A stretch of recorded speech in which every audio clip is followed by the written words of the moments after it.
Right, so I just wanted to make a quick video for anyone who's interested in the settings for Too High, those particular settings. So, obviously in this modeler, you've got your amp. I mean, you can use any old amp you want really if you are using the modeler, or even if you're just using a delay pedal, it doesn't matter. I've just got an amp on there. And again, with the amp settings, you can use as much or as little sort of distortion as you want really. I mean, you don't want too much because it'll sort of affect it too much, but you know, you can dial that in as you want. But the key to this sound really is enough reverb, obviously, and again, use any kind of reverb you want really, it don't matter.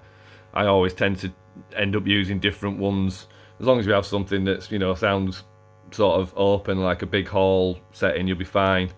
And then, so probably the most important is obviously the delay.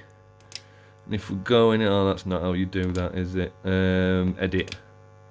Right, so the delay settings are probably the most important. Again, sort of a stereo delay, any old stereo delay will do, but the most important thing really is the repeats. So obviously you've got the time there in milliseconds, and again that needs to be quite specific, although you can play it faster if you want, I mean, but obviously it sounds best reasonably slow, sort of that sort of level. As I am just tapping the guitar to try and make it work. So ultimately though, with this sound, the most important thing is the level of feedback. Now as you can hear, you know, that's going for quite a while. So you need a lot of feedback on the delay.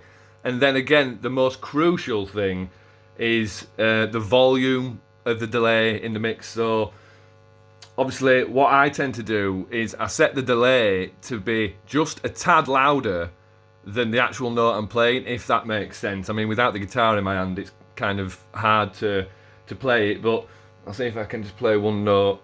Now, I don't know if you heard from that. There you go.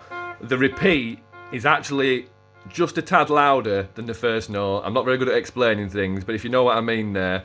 So that's the real key to this, to get this sound right, is the first ping of that delay has to be a little bit louder than the note you played to make that delay. Again, I'm not very good at explaining things, but I hope that helps for anyone who's trying to recreate that sound anyway.